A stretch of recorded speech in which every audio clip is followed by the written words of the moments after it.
Vamos a empezar con la que es la vía exógena de las lipoproteínas, que es el transporte de los lípidos que se obtienen de la dieta desde el intestino hacia los diferentes tejidos metabólicos de los diversos tejidos. Los triglicéridos, el colesterol, los fosfolípidos que provienen del intestino van a ser ensamblados en kilomicrones, los cuales son vertidos desde el intestino hacia la linfa y de la linfa posteriormente al torrente sanguíneo. Okay. Recordemos que en los enterocitos se van a reesterificar los ácidos grasos de cadena larga y se van a formar nuevamente lo que son los triglicéridos. Estos triglicéridos, junto con el colesterol, los fosfolípidos y la apoproteína B48, digamos que todo se va a ensamblar en lo que es el kilomicrón. Y es a esto lo que vamos a conocer como el kilomicrón naciente. Tenemos nuestro kilomicrón naciente que claro, el mayor contenido va a ser de triglicéridos, van a salir del enterocito, van a circular por la linfa. Una vez que llegan al torrente sanguíneo, estos kilomicrones van a madurar por la adquisición de dos apoproteínas, que serían la ApoC y la ApoE, y también por el colesterol esterificado, gracias aquí a la HDL. Por otra parte, también tenemos que la ApoA1 y la ApoA4 pueden ser adquiridas tanto del intestino como de las HDL del torrente sanguíneo. Siguiente, por favor. Una vez que el kilomicrón ya ha madurado, tenemos a nuestra apoproteína C2 que va a activar a la lipoproteína lipasa, que es una enzima que está en el endotelio vascular. ¿Y qué va a hacer esta enzima? Va a catalizar la hidrólisis de los triglicéridos. Ya. Tenemos en la imagen de medio a nuestra LPL, que es la lipoproteína lipasa. En la parte inferior vemos que está acompañada de dos proteínas, que es la CERT1 y la NMF. Estas se van a encargar de ensamblar y que esta LPL pueda madurar. Una vez que esta LPL madura, se va a encontrar en la superficie del endotelio, pero también va a estar, digamos, como que anclada con la ayuda de otra proteína, que es la GPHBP1. Y bueno, vemos que esta lipasa, esta LP, esta lipasa eh, va a catalizar la hidrólisis de los triglicéridos. Pero hay factores que también van a mediar la acción de esta lipasa, que son principalmente, ¿no?, la ApoC2. También tenemos a la ApoC3, que va a inhibir también la acción de la LPL, la ApoA5.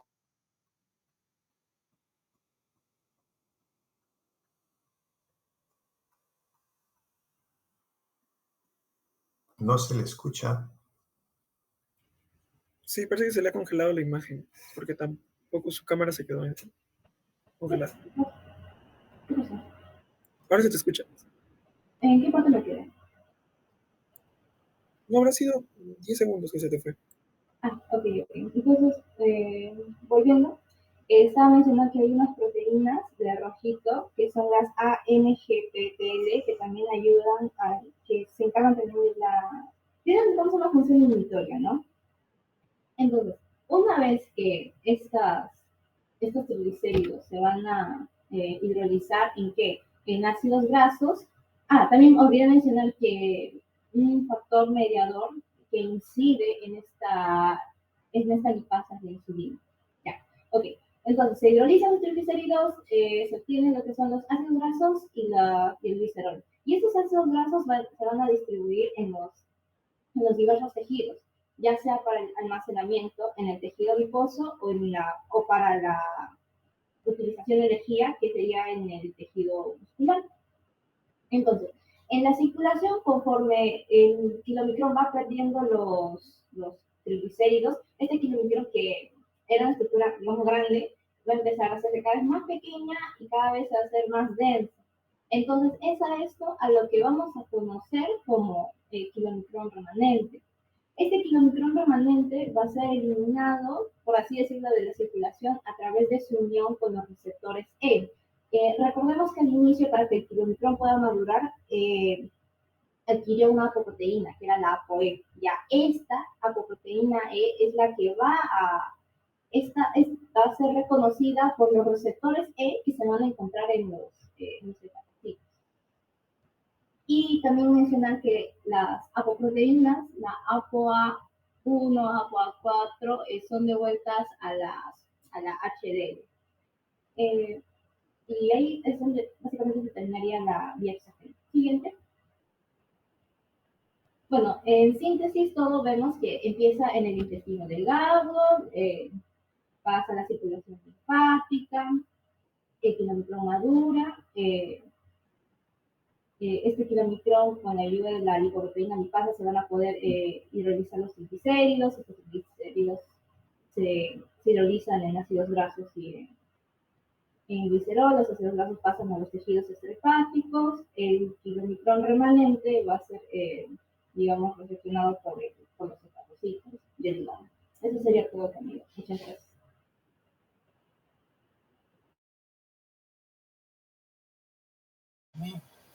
Bueno, buenas tardes. Ahora yo voy a continuar con la vía endógena. ¿Sí? La vía exógena, pues como explicó mi compañera, era las grasas que se habían agarrado pues externamente, ¿no? A través de la digestión.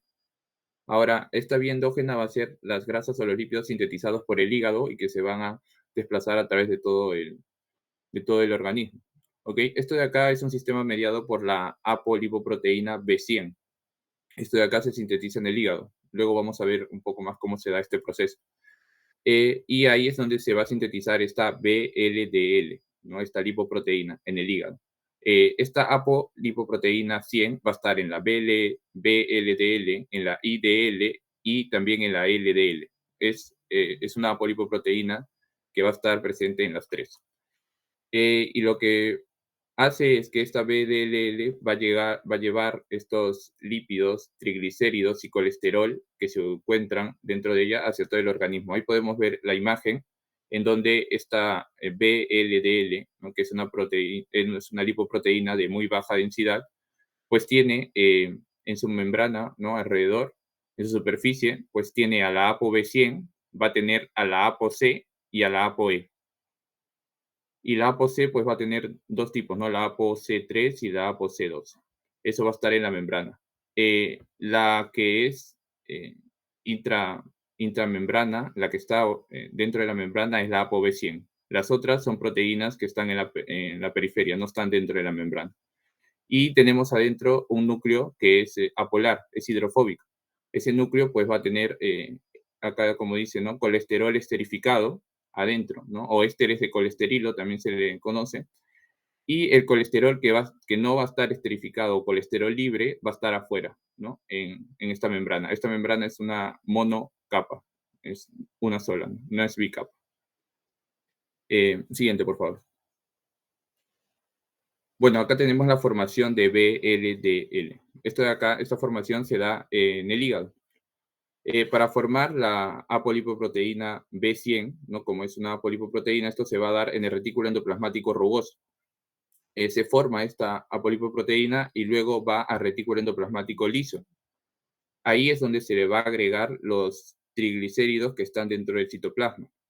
¿Y quién facilita esta agregación de estos triglicéridos? Pues esta proteína de transferencia microsomal.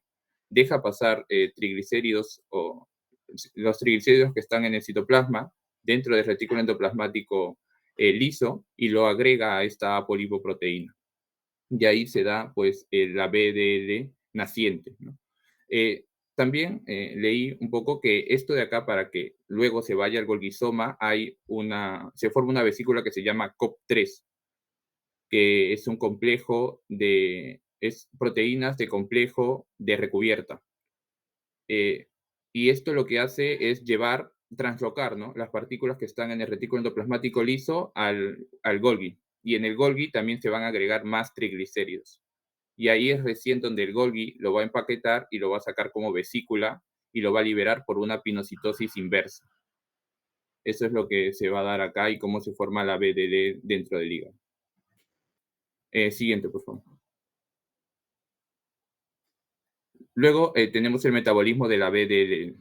Como ya se ha formado dentro del hígado y está saliendo a la circulación, este BLDL solamente va a tener la apolipoproteína B100, la que le va a dar las otras apolipoproteínas que están en la superficie, pero no dentro de la membrana, va a ser la HDL. Esto va a ser, ¿no? Y le va a dar pues la apolipoproteína C2, la apolipoproteína C3 y la ApoE. Y también le va a llenar con colesterol diésteres. Y luego, cuando esto de acá va a ir hacia los tejidos, dejando todo lo que está dentro del núcleo apolar, va a perder también esas apolipoproteínas. Y de nuevo también estas apolipoproteínas van a ser recogidas por la HDL. Siguiente, por favor. Bueno, acá también está la apolipoproteína C2, que tiene una acción principal, que es que activa la lipoproteína lipasa 1, ¿no? Y al activar esta lipoproteína, cuando viene la BLDL a los tejidos que van a necesitar, pues, los triglicéridos que están adentro, pues lo va a degradar la lipoproteína lipasa, ¿no? Y esto de acá, pues, va a ser energía para el músculo, también se va a poder almacenar, ¿no? En el tejido adiposo, o también puede volver al hígado, ¿no? Para poder sintetizar triglicéridos. Siguiente. Y tenemos ahora a la ApoE, que la apolipoproteína E lo que va a hacer es importante porque van a haber receptores que se llaman receptores de ApoB y ApoE dentro del hígado, que esta BLDL va a poder regresar también y poder llevar todos los remanentes o todo lo que le queda de esta BLDL al hígado. Es principalmente la función de la apolipoproteína E, ¿no? Y tenemos la BLDL, luego cuando lleva y quita los compuestos que tienen adentro, se va a crear un remanente, que esto se va a llamar IDL, ¿no? Que es una proteína de densidad intermedia. Y luego, si seguimos degradando, ¿no? Acá dice en la imagen, por la lipasa hepática, pues se va a formar la LDL al final de todo esto. Y continúa una más para poder explicar ya toda la síntesis de esto.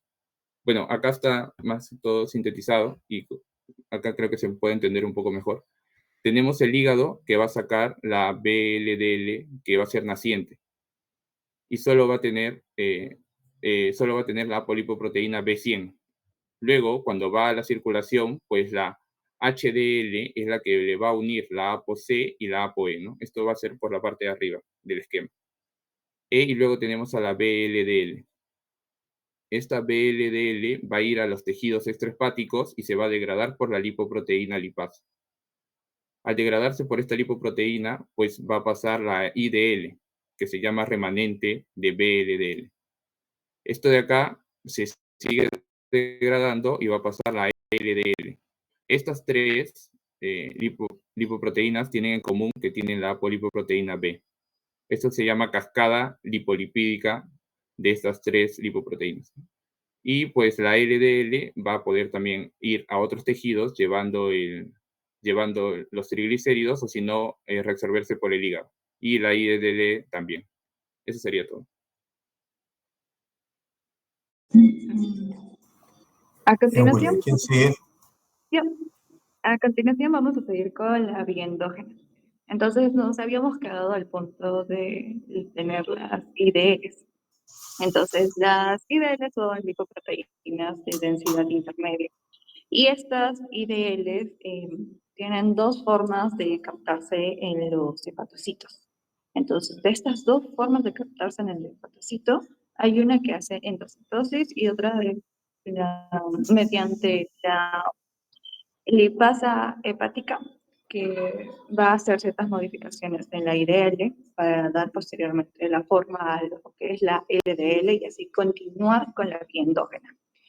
Entonces tenemos que una porción de las IDLs en el plasma va a seguir perdiendo triglicéridos y va a tomar pues, el curso hacia la formación de LDL.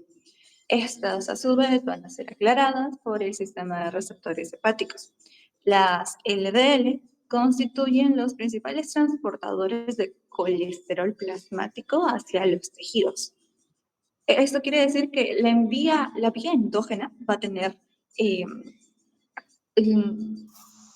destinos finales en nuestros organismos donde van a tener el colesterol función para formar otras moléculas, por ejemplo, las sales biliares, los estrógenos, etc.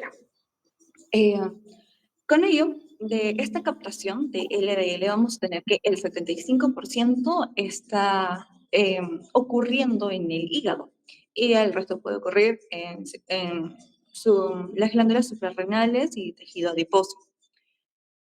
Para este proceso va a ser esencial la apolipoproteína B100 y los receptores que hayan para el reconocimiento de estas apolipoproteínas. En cuanto nosotros tengamos a las LDL en el interior de las células, estas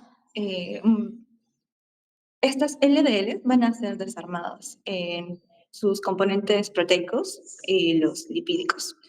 Ahora, el colesterol que nosotros tengamos libre en exceso van a ser reesterificados por la enzima ACAT, que es la enzima colesterol aciltransferasa, que va a formar los ésteres va a hacer que este colesterol se pueda almacenar de forma intracelular a nivel del citosol. Siguiente, por favor. Ok, entonces acá tenemos la síntesis de LDL. Gracias a la acción que tiene la lipasa hepática, que es la lipoproteína lipasa 2, va a ocurrir una pérdida adicional de triglicéridos, o sea, va a haber una hidrólisis de triglicéridos y también pues la pérdida adicional de lo que es la ApoE, y esto va a hacer que las IDL pasen a ser las LDL. Y la lipasa hepática no va a requerir de la ApoC2 como un cofactor enzimático. Entonces, ahí en la gráfica estamos viendo cómo van a haber triglicéridos que son hidrolizados, la ApoC y la ApoE, para finalmente tener nuestras LDL, que son, que tienen la enzima ApoB100, van a tener mucho más colesterol y menor cantidad de triglicéridos. Siguiente, por favor. La LDL, como estaba comentando, es rica en colesterol esterificado. Vamos a ver que su composición a nivel de la superficie tiene 25% de fosfolípidos, 15% de colesterol libre y las proteínas están en el 22%. En cuanto a su core, es hidrófobo.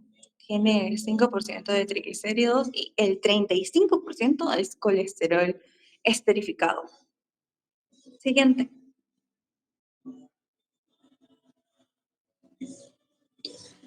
En cuanto a metabolismo de las LDL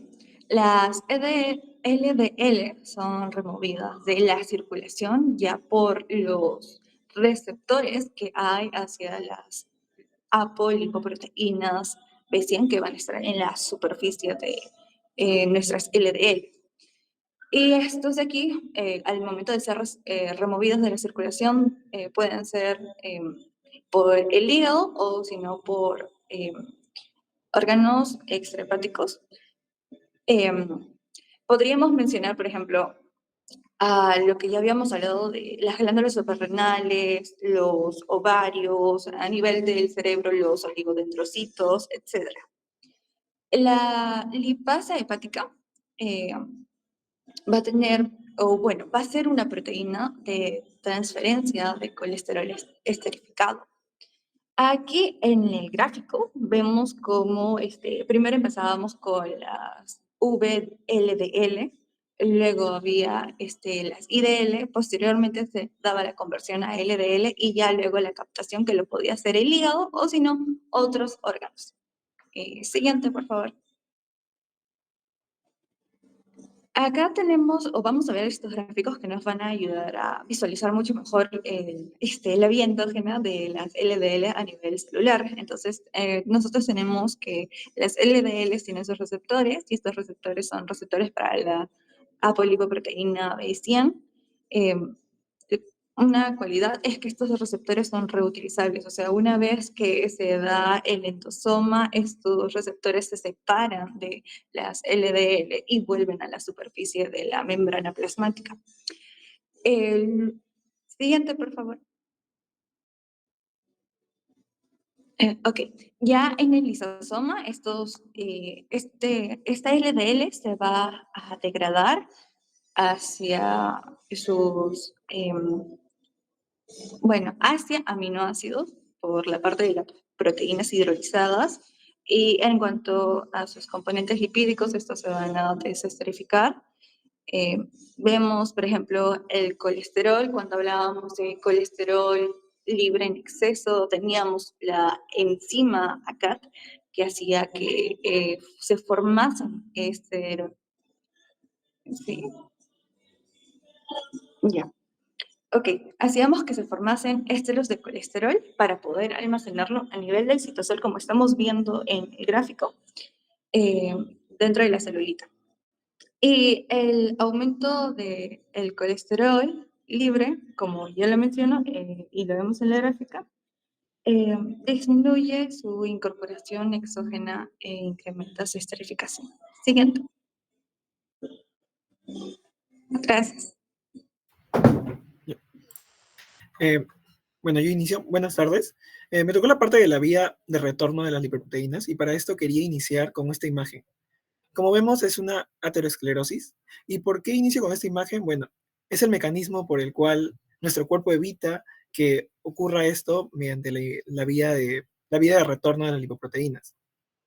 Pero para poder entender qué son la vía de retorno, bueno, la vía de retorno se refiere al transporte inverso del colesterol, donde las HDL trasladan el colesterol desde los tejidos periféricos hasta el hígado.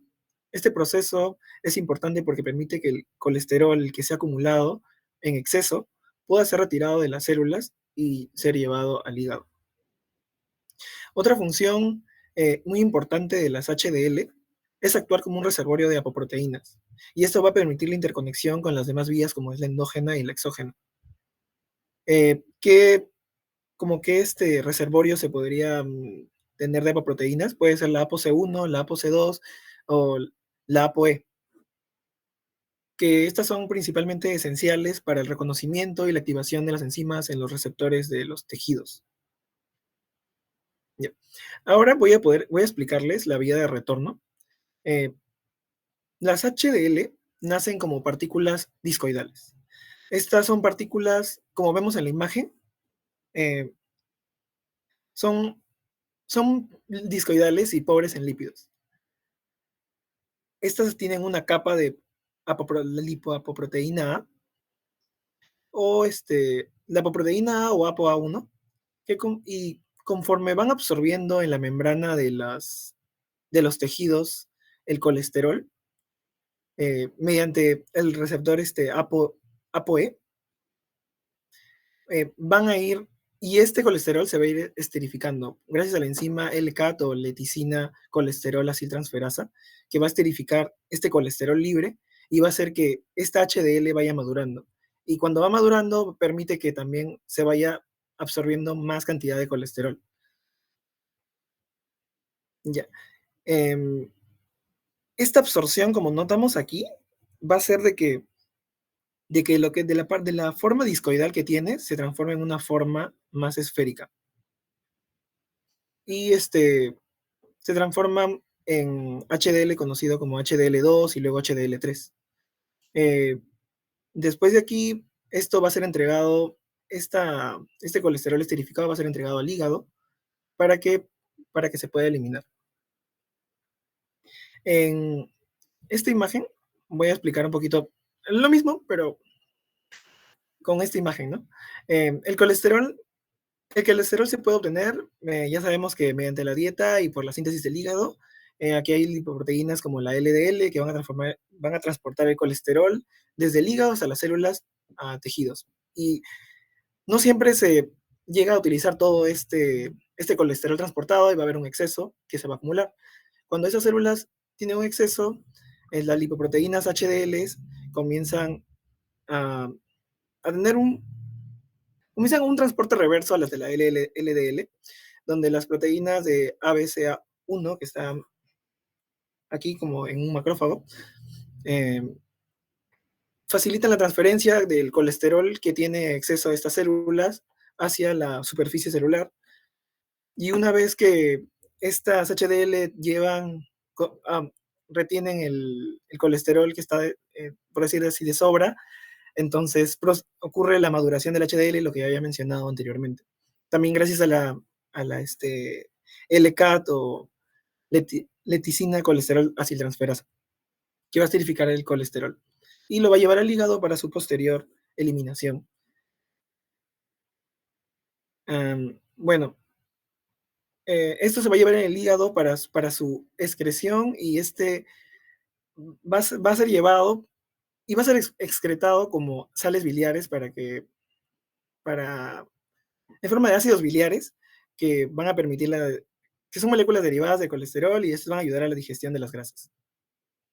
Bueno, esa sería la explicación.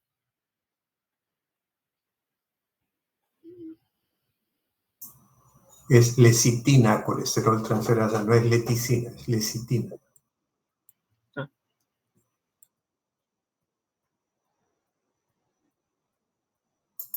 Buenas tardes. Continuando con la exposición, vamos a hablar de las interconexiones de las HDL. Si bien mi compañero explicó que hay varios tipos, vamos a centrar principalmente en las HDL3 y las HDL2, que son las que intervienen en estas interconversiones.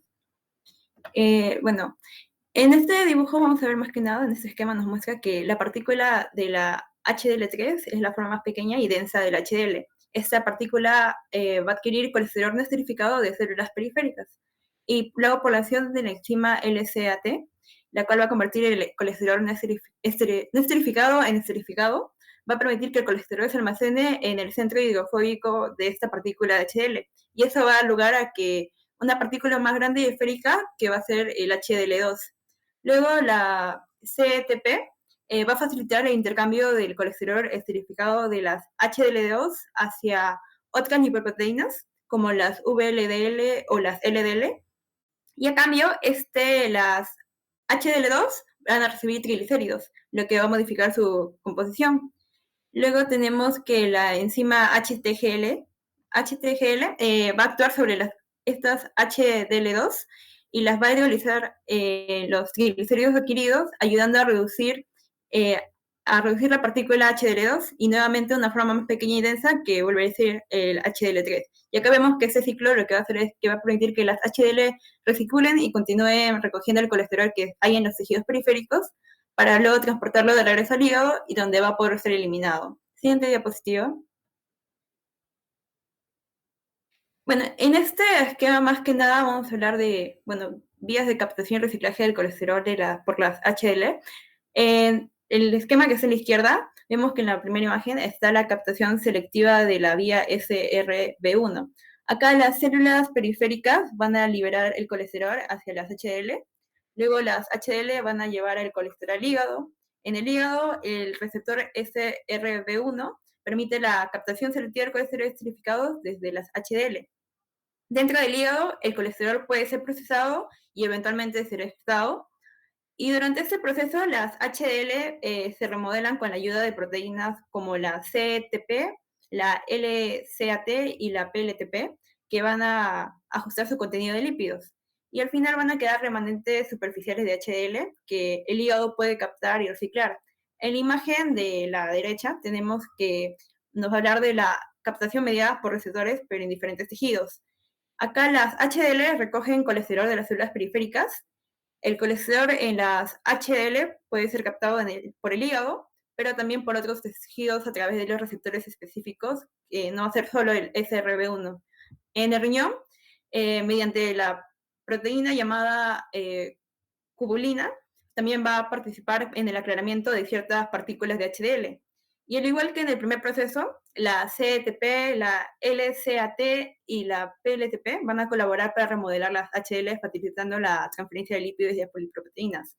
Así entendemos que la diferencia principal entre estos dos gráficos que nos quieren ilustrar es que en la primera secuencia, el colesterol va a ser captado selectivamente por el hígado a través del SRB1.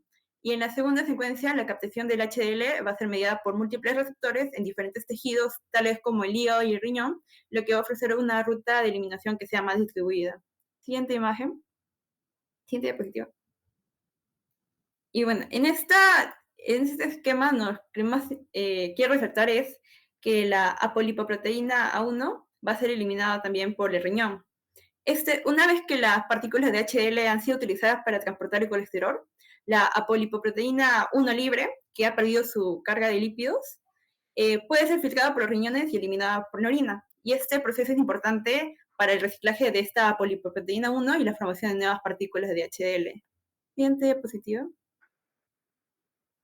Bueno, y este gráfico es más un gráfico de resumen de lo que vamos a decir. En grandes rasgos sería que el metabolismo del HDL tiene un papel crucial en lo que es el transporte inverso del colesterol, ya que ayuda a eliminar el colesterol sobre entre los tejidos y lo lleva de vuelta al hígado para la excreción. El HDL se produce en el hígado y en el intestino y en una forma particular, de una partícula discoidal, como podemos observar ahí. Esto está con fosfolípidos, colesterol libre y la apolipoproteína A1. Luego tenemos que la enzima LCAT va a convertir el colesterol libre en colesterol esterificado y bueno, que se va a acumular en el núcleo de la partícula y va a transformar el HDL en una estructura esférica. Y esta partícula luego va a ser ya llamada HDL3, va a circular por el cuerpo recogiendo el colesterol de tejidos mediante proteínas de transporte, como ahí nos muestran la ABCA1 y la ABCG1 y el receptor SRB1.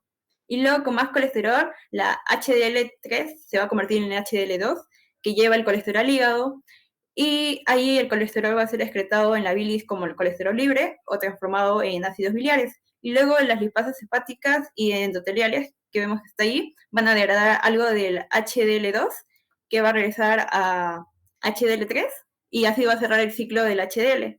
Bueno, y como mencionaba, la importancia de ese proceso en sí es porque va a reducir el colesterol arterial y eso podría proteger contra la aterosclerosis, que es la enfermedad más implicada acá. Gracias. ¿Quién sigue? Sigo yo.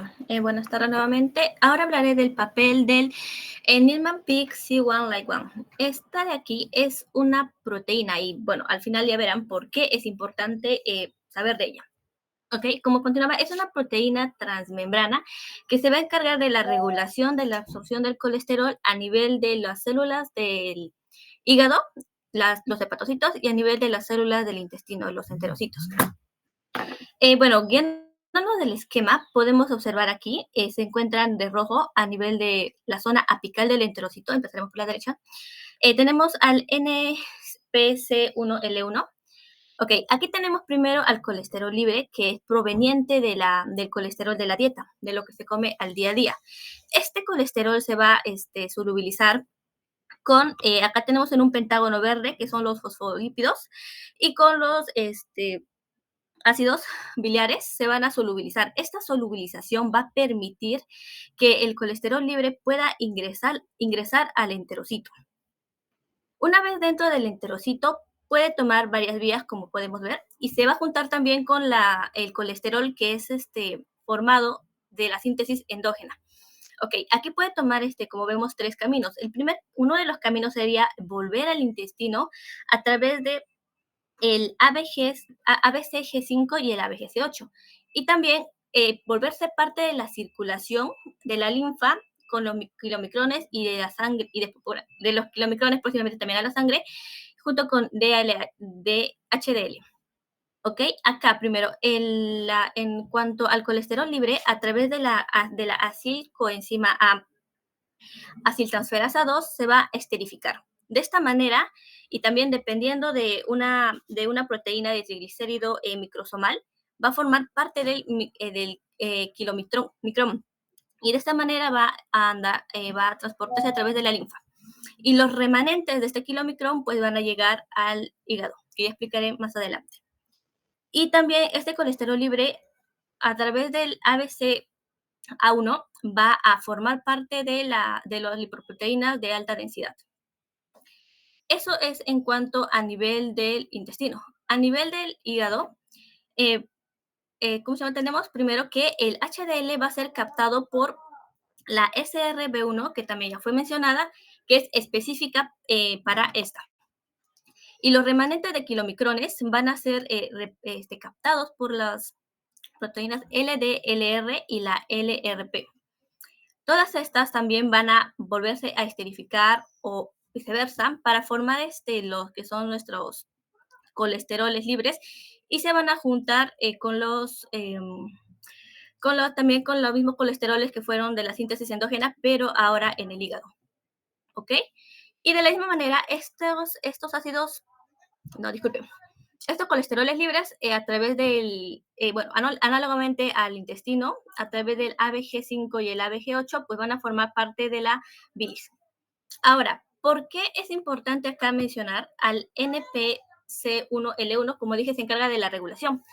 Y aquí tenemos a un fármaco que es el CETIA. El CETIA va a inhibir la acción de esta proteína. Entonces, al inhibir la acción va a hacer que no se absorba a nivel del intestino y a nivel de hepatocitos estos colesteroles. Y al no absorberse están en el torrente sanguíneo listos para pues ser desechados. Y esta es una manera, sobre todo, de tratamiento para tratar enfermedades que son comunes hoy en día, como la hipercolesterolemia. Pues, ¿no? Eso básicamente. Siguiente diapositiva, por favor. Bien, y también hablaré sobre el transporte reverso del colesterol, que pues también fue explicado a grandes rasgos, ahora, pero a nivel como que más sistemático. Ahora yo explicaré como lo que ocurre dentro de la célula. Pues, y acá podemos encontrar 3 mecanismos. El primer mecanismo es el de la difusión acuosa. Y aquí, pues, el colesterol va a salir de las células mediante una difusión lenta que no es regulada y va a depender de la composición de la membrana celular. Las que salen por este medio son, pues, la LDL, la albúmina y la alfa-HDL. Y, pues, este mecanismo es menos eficiente y menos controlado para la eliminación propia del colesterol. El segundo mecanismo es el eflujo mediado por la SRB1. Y este receptor que también fue mencionado antes va a permitir el intercambio del colesterol, específicamente el HDL, de la célula, a través de colesteroles no esterificados, ¿no? Los colesteroles no esterificados van a transferirse al HDL y van a facilitar su transporte fuera de la célula. Ahora, para hablar de lo que es la microsolubilización y el flujo mediado por el ABC1, mencionaré un poquito sobre estas dos vías de señalización que podemos ver superiormente, el azul y el rosado. El azul es una ruta que es la de adelino ciclasa, que pues se va a activar por la interacción del HDL y la ApoA1, y esta va a generar el CEAM y va a activar a la proteína quinasa A. Y esta pues va a influir, como vemos en las flechas inferiores, a la salida del colesterol por la vía que voy a mencionar después. Y también tenemos la ruta fosfolipasa D y C. Y estas pues van a generar las señales PA y las DAG, que van a activar a la proteína quinasa C, que pues también va a regular la salida a la... ¿Puede mencionar el nombre completo, qué cosa es CAMP, PA, DAG, y no las siglas, por favor? ¿A qué se refiere? Un momento. Bueno, lo imaginaba. Si menciona siglas es porque tiene que conocerlas. Bueno, sí, no investigué el nombre de las siglas. No, como que no investigué. Son nombres químicos de acilglicerol, AMP cíclico, que son nombres que se son frecuentes. Claro, esto sí, la adenosis, sí, el adenosín monofosfato cíclico, sí, también, bueno, trato de hacerlo más rápido para... No, es que no se trata de hacer rápido diciendo siglas, ¿ya? Bueno, Ya. entonces, mencione con los nombres, por favor. Ok, entonces todos estos van a transportarse a través del ABC1, que es el transportador de cassette de unión al ATP, su familia A y miembro 1, y pues esta va a permitir la salida del colesterol y los fosfolípidos de la célula hacia las partículas de las lipoproteínas de alta densidad inmaduras. Y pues ya fue explicado anteriormente cómo estas van a llegar a su proceso de maduración. Esto sería todo en cuanto al transporte reverso del colesterol.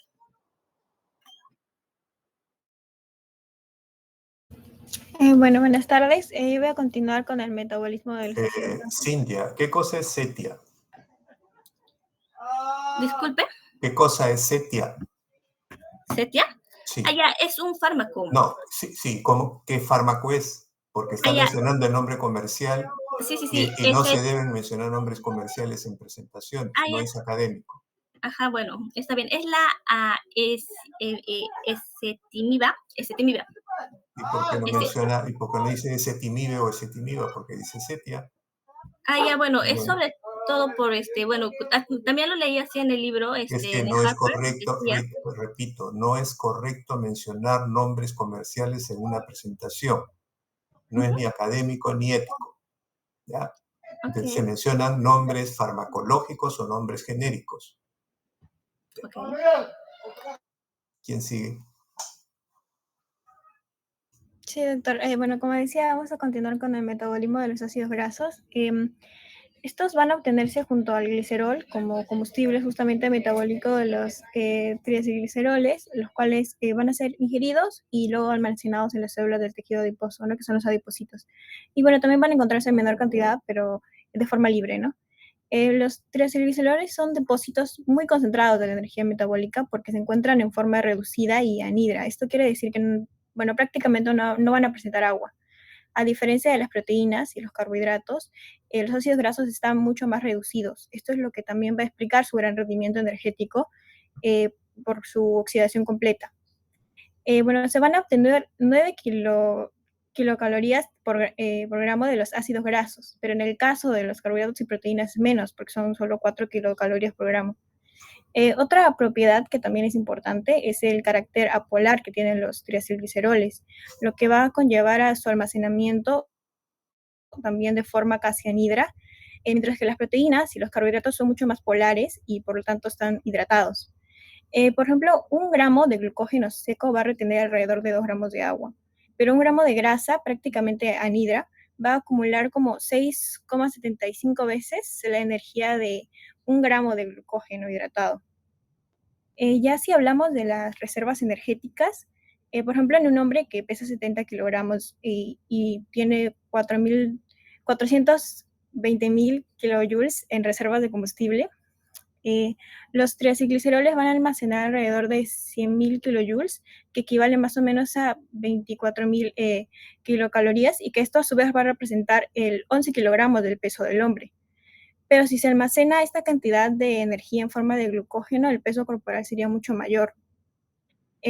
Por lo que justamente para el cuerpo va a convenir que su almacén sea en forma de triacilgliceroles, que además van a permitir la supervivencia durante semanas, a diferencia de, por ejemplo, el glucógeno y la glucosa, que nada más mantienen las funciones fisiológicas por 24 horas. Siguiente, por favor. Bueno, ahora vamos a ver el metabolismo de los triacilgliceroles, que es la lipólisis, ¿no? Para pasar de sangre a los tejidos, primero, una vez que se han formado ya los kilomicrones y han pasado del sistema linfático a la sangre, estos van a unirse a la lipoproteína lipasas ligadas de membrana del tejido adiposo y el músculo, en donde van a ser hidrolizados por la enzima, que también va a actuar justamente sobre las lipoproteínas de baja densidad, y los van a descomponer a ácidos grasos libres y también a glicerol, que van a ser introducidos ya en el tejido adiposo o en los músculos, donde van a ser oxidados justamente para obtener la energía. Y bueno, ya en caso del tejido adiposo, para que los demás tejidos del cuerpo puedan acceder a las reservas de energía que están en los adipocitos, va a ser necesario que ocurra una hidrólisis de los triacilgliceroles para que puedan liberar los ácidos grasos. Esta reacción va a ser catalizada por una lipasa que se llama proteína quinasa A, proteína quinasa A, que se activa con hormonas como el glucagón y la adrenalina, que están secretadas, por ejemplo, al momento del que realizamos el ejercicio. En el tejido adiposo, el glucagón y la adrenalina se van a unir a los receptores, receptor de membrana 7TM, que está en la imagen, en donde va a ocasionar la conversión de ATP en AMPC cíclico por la adenosiclasa, que va a estimular justamente a su vez a la enzima proteína quinasa A, que a su vez va a fosforilar a dos proteínas, que son la peripilina y la lipasa sensible a hormonas, que es la HC-lipasa, o que también se llama triacilglicerol-lipasa, ¿no? Y justamente al ser activadas van a hacer el paso de los triacilgliceroles a los ácidos grasos más el glicerol. Es por eso que justamente, como ya hemos mencionado también en clases pasadas, la adrenalina y el glucagón son dos hormonas que van a promover la lipólisis en el adipocito, mientras que la insulina va a tener la acción contraria, que es van a inactivar el triacilglicerol y va a estimular la lipoproteína lipasa en el adipocito para la captación de ácidos grasos, y va a estimular la glucólisis para justamente la síntesis de triacilgliceroles. Siguiente, por favor. Bueno, ahora vamos a ver cuál es el destino del glicerol que ya hemos obtenido. Primero, los ácidos grasos que son insolubles en el plasma sanguíneo tienen que unirse a una albúmina para que puedan ser transportados de la sangre al corazón, al músculo esquelético y otros tejidos que lo van a necesitar. En caso del hígado, el glicerol va a ser captado y fosforilado y para que luego sea isomerizado por la enzima glicerol 3-fosfato deshidrogenasa, y va a pasar a gliceraldehído 3-fosfato, el cual es un intermediario que puede usarse ya sea en la glucólisis para formar piruvato o en la gluconeogénesis para formar glucosa. Y además, en el hígado también el glicerol puede ser usado para resintetizar triacilgliceroles. Otra cosa que es importante que tenemos que recordar es algo que también hemos visto en las clases pasadas, es que justamente esta isoenzima glicerol 3-fosfato deshidrogenasa se va a encontrar en la membrana interna mitocondrial, específicamente en el complejo número 2, que además se va a utilizar como lanzadera para el NAD reducido citoplasmático. Siguiente, por favor. Bueno, ahora ya por último, la activación de ácidos grasos. Antes de su degradación, los ácidos grasos tienen que ser activados. Y esto va a ocurrir mediante la formación de un enlace tioéster con la coenzima A, en un proceso que es catalizado por la enzima acetil-CoA sintetasa, que se va a encontrar en la membrana mitocondrial interna o también puede encontrarse en el retículo endoplasmático, y que va a producir la forma activada, que es la forma acil-graso-CoA o también llamada acil-CoA. Bueno, la activación va a ocurrir en dos procesos. Primero, el ácido graso va a reaccionar con el ATP para formar el adenilcinelato, que está unido al MP. Y luego los otros dos grupos, fosfolilo del ATP, se van a liberar como pirofosfato.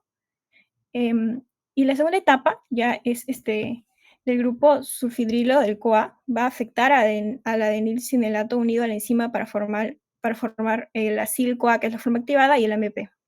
Este proceso va a ocurrir en el citosol, tanto sobre ácidos grasos saturados como los insaturados. Y en el hígado, justamente esta enzima va a actuar sobre los ácidos grasos de 6 a 20 carbonos, y en el cerebro va a actuar sobre los ácidos grasos de hasta 24 carbonos, donde va a consumir dos enlaces de alta energía del ATP. Bueno, eso sería todo por mi parte. Ya. Puede retroceder a la lámina anterior, aquí. El gliceraldehido 3-fosfato es casi una vía común. ¿Qué otra molécula llega a esto en la gluconeogénesis, además de grasas?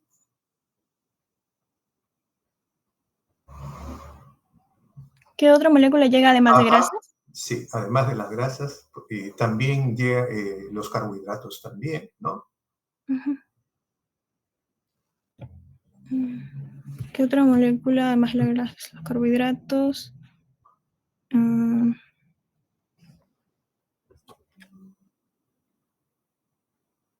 No estoy segura, doctor. Las proteínas también. Las proteínas. Sí, los aminoácidos van a llegar. O sea, cuando hablamos de gluconeogénesis estamos hablando de formación de energía, ¿no? Sí. Tanto a partir de lo que es grasas y proteínas, ¿no? Pero tienen que llegar a esa vía de gliceraldehído 3-fosfato todos. ¿Quién sigue?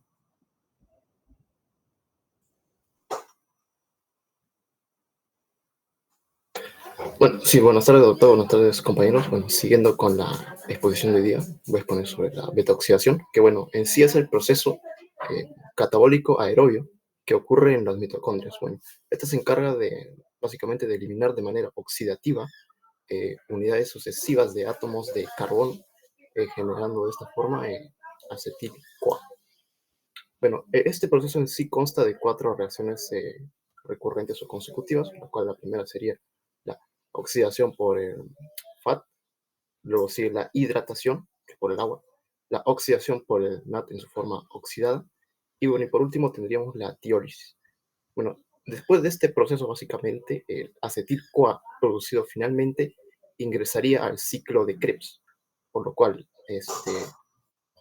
produciría ATP. En cuanto a las coenzimas reducidas, cuáles es el NADH y el FATH2, van hacia la cadena respiratoria, generando así ATPs de manera, de acuerdo a las lanzaderas, ¿no? Siguiente, por favor. Bueno, para explicar en sí este proceso, bueno, he puesto un ejemplo, el cual es el ácido palmítico, el cual es un ácido graso de 16 átomos de carbono. Como vemos en su extremo derecho, tiene un grupo carboxilo, en este caso es el COOH, que le da sus propiedades ácidas. Posteriormente tendríamos al palmitoid-CoA, que en este caso es la forma activada del ácido palmítico, donde el grupo carboxilo se ha unido a la coenzima A, CoA, mediante un enlace de tioéster. Esta activación es necesaria para que el ácido ingrese a la vía de la beta-oxidación de las mitocondrias, proceso en el cual se generaría unidades de acetil-CoA. Cabe resaltar que en este proceso de activación se invierten dos ATPs. Siguiente, por favor.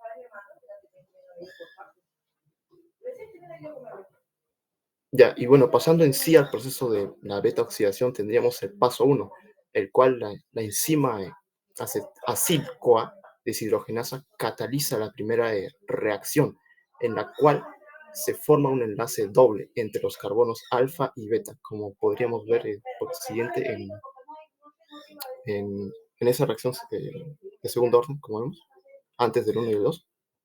Ya, bueno. Este proceso el FAT, o sea, el flavina-adenina dinucleótido, actúa como cofactor y se reduce a FATH2, lo cual generaría la trans-enoil-CoA, como vemos en el gráfico. En cuanto al paso 2, que en sí es la hidratación, la enzima enoil-CoA hidratasa añade una molécula de agua, H2O, al doble enlace recién formado, resultando así en una molécula de hidroxiacil-CoA. Este proceso coloca al grupo hidroxilo, o sea, el OH, en el carbono beta, como podemos ver al final en el último gráfico, arriba del hidroxiacil-CoA. Vemos el OH arriba del carbono beta. Siguiente, por favor. Bueno, en cuanto al paso 3, bueno, aquí una molécula de hidroxiacil-CoA es oxidada por la enzima de hidroxiacil-CoA deshidrogenasa. Esa reacción utiliza básicamente el NAT oxidado, el cual se reduce posteriormente a NADH más un protón, transformando el hidroxiacil-CoA en cetoacil-CoA. En cuanto al paso 4, tendríamos en sí la actividad de la enzima tiolasa, la cual actúa sobre el cetoacil-CoA, separando un fragmento de dos carbonos en forma de acetil-CoA y dejando un ácido graso acortado, que en este caso, para este ejemplo, sería el maristoid-CoA con 14 carbonos. 16 menos 2, bueno, sería 14 en esa ecuación. Bueno, este proceso se repite Miristoil. Ok, este proceso se repetiría en cada ciclo de beta-oxidación hasta que el ácido graso inicial se degrade completamente en unidades de acetil-CoA. Siguiente, por favor. Y bueno, en sí, esta ya es la forma ya resumida en la cual nos hace referencia a los ciclos de beta-oxidación, ¿no? Ya que cada ciclo reduce la longitud de la cadena de carbonos en 2 unidades, pasando primero de 16 a 14, luego de 14 a 12, y así sucesivamente hasta que queden 2 carbonos. En cuanto a los productos de este ciclo, en cada paso de la beta-oxidación se libera una molécula de acetil-CoA junto con una molécula de FATH2 y una molécula de NADH, las cuales estas dos son formas reducidas de sus grupos anteriores. Estos cofactores llevarán electrones a la cadena de transporte de electrones para que de esta forma se produzca ATP. En cuanto al resultado final, bueno, al final de los 7 ciclos que se puede observar en este gráfico, la molécula de palmitoil CoA 16, o sea, de 16 carbonos inicialmente, se ha convertido en 8 moléculas de acetil-CoA. Este proceso permitiría que los ácidos grasos generen una cantidad de energía, dado que cada acetil-CoA puede entrar en el ciclo de Krebs para formar más ATP. Siguiente, por favor.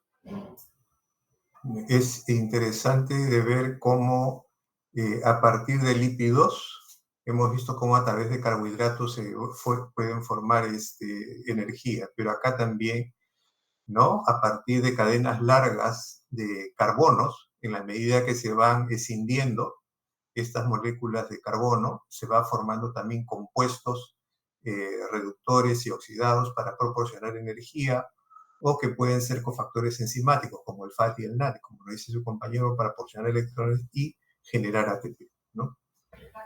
Sí. Y bueno, ya para finalizar, siguiente diapositiva, por favor. Ya, bueno, en sí, como ya mencioné, en cada proceso de beta-oxidación de un palmitato, o sea, la molécula inicialmente mencioné, se generarían 7 FAT-H2, 7 NADH y 8 acetil-CoA. Esto mediante la cadena transportadora de electrones, o sea, en cuanto al acetil-CoA, o sea, primero entra el ciclo de Krebs y luego todo esto ingresaría a la cadena transportadora de electrones, que en este caso la suma total de los tres productos finales que generarían su ATP sería de 108, pero aquí se restaría 2 ATPs. ¿Esto por qué se dio? Como ya mencioné inicialmente, estos 2 ATPs son usados para que se active el ácido graso para que de esta forma entre al proceso de la beta-oxidación. Por eso que al final nos daría un resultado de 106 ATPs netos. En cuanto a la imagen de la derecha, podemos ver ya la forma generalizada de este proceso, pero como podemos ver en el paso, tenemos 5 pasos, ¿no? Bueno, en este gráfico consideraría la activación del ácido graso como un paso en sí de este proceso. Bueno, eso sería todo con respecto a la beta-oxidación. Ya, bien, Rafael. ¿Quién sigue? Yo, doctor. Mi nombre es Gerson Bernardo Guaracha y voy a explicar acerca de los cuerpos cetónicos. Continuando con la exposición, tenemos que la beta-oxidación es un proceso por el cual se nos permite crear energía a partir de los ácidos grasos. Y esto conlleva que el acetil-CoA sea sintetizado. ¿Y qué sucede? Que el acetil-CoA, cuando empieza a unirse con otro acetil, empieza a producir cuerpos cetónicos, que usualmente tienen una función, ¿no?, muy importante, ¿no? Siempre y cuando estén bien regulados, ¿no? Estos ayudan bastante a la creación de nueva energía en momentos de ayuno. Usualmente el acetil-CoA es producido, ¿no?, por la lipólisis. A este proceso de creación de cuerpos cetónicos se le conoce como cetogénesis, ¿no? Siguiente PPT, por favor. Bueno, para dar un resumen, los ácidos grasos por beta-oxidación producen acetil-CoA, y este acetil-CoA puede transformarse a acetoacetil-CoA. Entonces, ¿qué sucede? Que el acetil-CoA con el acetoacetil-CoA hacen una reacción química formando el acetato. Este de aquí, este acetoacetato, puede convertirse en dos compuestos químicos, en acetona o en beta-hidroxibutirato, que usualmente están en la sangre, ¿no? Estos son los llamados cuerpos cetónicos. No debemos confundir que un cuerpo cetónico es el acetil-CoA, eso sería un error, sino estos tres últimos aquí, que usualmente se les requiere bastante en situaciones en las cuales nos hace falta glucosa, ¿no? Porque estos ayudan bastante a la creación de nueva energía. Cabe recalcar que este proceso de cetogénesis no se da en el músculo, no se da en el cerebro, sino en el hígado. Siguiente. Bueno, como acá les expliqué que el acetil-CoA se convierte en acetoacetato o de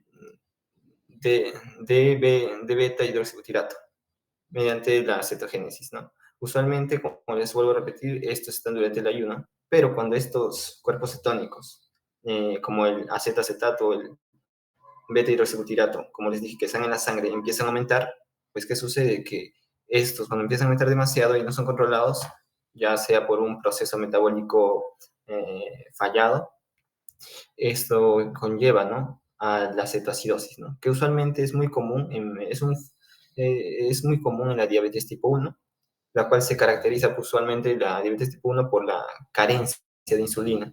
Y bueno, si carecemos de insulina, pues la glucosa no puede entrar a las células, entonces queda en la sangre. Entonces tu cuerpo interpreta, ¿no?, que falta glucosa, ¿no? Y empieza a hacerse todo el proceso de cetogénesis, produciendo varios cuerpos cetónicos, y así a la larga incrementa en este caso. Siguiente.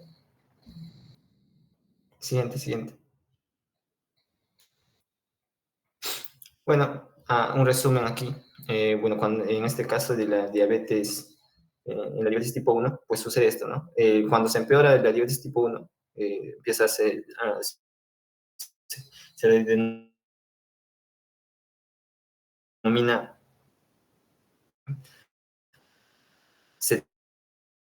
cetoacidosis diabética. Pues sucede, ¿no?, que la insulina insuficiente pues hace que la glucosa no entre, esté en la sangre, que hace al acelerol, y estos en el hígado se convierten a acetonas y próximamente a cuerpos cetónicos, los cuales van a la sangre y desencadenan un montón de síntomas. Como lo tenemos aquí, los tres factores que están usualmente en la cetoacidosis diabética pues es la hiperglucemia o la falta de insulina, y la cetosis, la cetoacidosis, porque hay hormonas contrarreguladoras como el glucagon, ¿no?, que permiten esto. Bueno, esa sería parte de mi exposición. Muchas gracias. Siguiente, Klinder. ¿Quién sigue?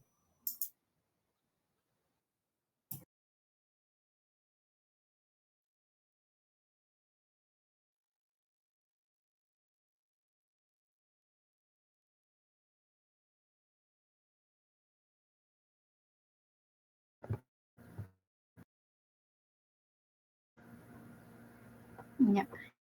Buenas tardes, doctor. Ahora pasaremos a hablar de la biosíntesis de ácidos grasos. Este es un proceso anabólico que va a usar principalmente al acetil-CoA, el cual puede provenir de la glucólisis, pero también a la vez puede provenir de un exceso de proteínas en nuestra dieta. Este acetil-CoA va a ser dirigido, bueno, a este procedimiento de la biosíntesis de ácidos grasos para la formación de los ácidos grasos, los cuales pueden ser utilizados para la síntesis de triacilgliceroles o triglicéridos o para lípidos de membrana. Este proceso se realiza principalmente en el hígado, en el pulmón, en el tejido adiposo, en el riñón, glándula mamaria, y bueno, este es un procedimiento que se va a realizar en el citosol de la célula. Y como mencioné, va a requerir principalmente el acetil-CoA, el cual se va a encontrar en la matriz mitocondrial.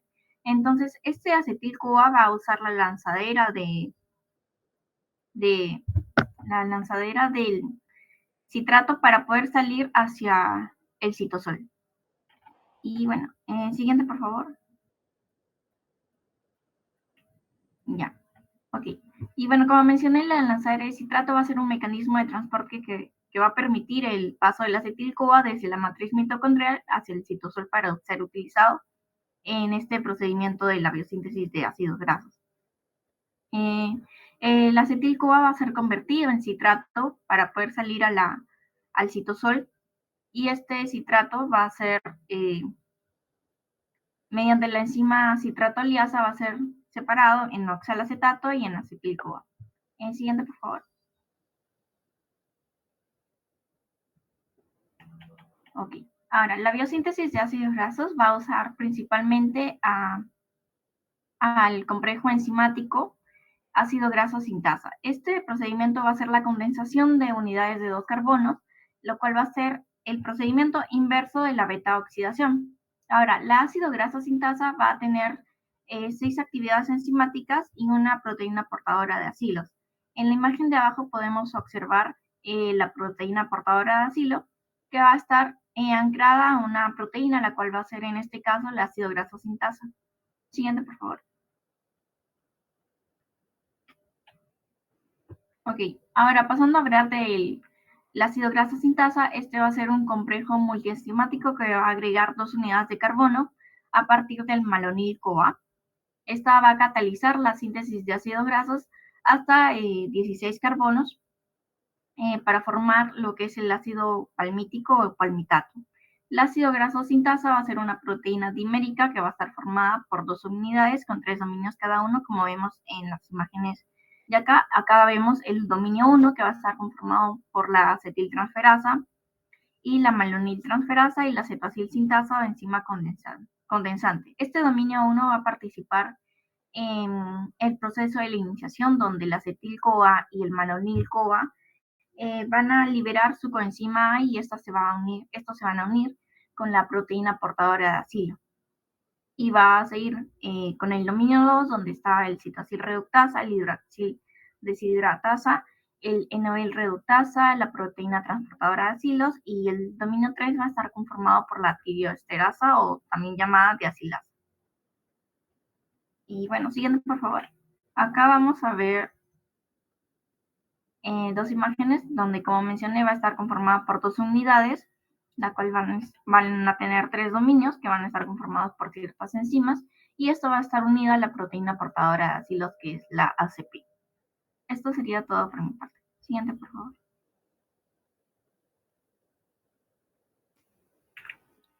Ok, ahora continuando con la exposición acerca de la biosíntesis de ácidos grasos, me gustaría mencionar algo antes. No sé si podrías retroceder, Clinder, porfa. Uno, dos, otro, rápido, otro. Ya, ahí nada más. O siguiente. No, siguiente. Ya ahí. ¿Por qué es importante la lanzadera de deshidrato? O sea, como lo había mencionado mi compañera, acá va a haber 2 metabolitos muy importantes para continuar con la biosíntesis, que es el acetil-CoA, que es ahí la finalidad donde se da en el citosol. Ahora, este acetil-CoA, hay algo relevante en este aspecto. ¿Por qué? Porque él, en una reacción química mediante ATP y el ion bicarbonato que se encuentra en los fluidos corporales, en el plasma en general, va a formar lo que es el manitol-CoA. Entonces, estos 2 precursores van a ser muy importantes para la síntesis de ácidos grasos, ¿no? Que ahora voy a mencionar, para que no se pierdan un poco. Y ahora sí, Clinder, vuelve, por favor. Pasa. Ahí. Entonces, para que no se pierdan, guíense de los cuadritos azules. Esas son las siglas de las enzimas que se van a emplear para todo este proceso. Y empezando ahí, ¿no? O sea, tenemos tanto ese complejo ácido graso sintasa con sus residuos SH, y como se puede observar, tenemos a la enzima acetil transetilasa y también a la enzima malonil transferasa, o también se lo conoce como transetilasa. Entonces, ¿qué va a suceder con estas 2 enzimas? Lo que van a realizar es que se forme este complejo y que ellos, pues por su parte, de esa coenzima A, pues como se puede ver, esas 2 coenzimas, tanto del 1 y del 2, los degrade, ¿no? Y los saque de la reacción. Y pasamos al segundo plano. Entonces, acá quien va a emplear su función vendría a ser lo que es la cetoacil sintasa. Entonces, una gran diferencia, no lo había mencionado previamente, pero entre el acetil-CoA y el manitol-CoA es que malonil-CoA es que este malonil-CoA es la forma con un grupo carboxilo, con un grupo CO del acetil-CoA. Entonces, como se puede ver ahí en lo verde, es su forma, ¿no? Es lo mismo, sin embargo, tiene ese grupo funcional.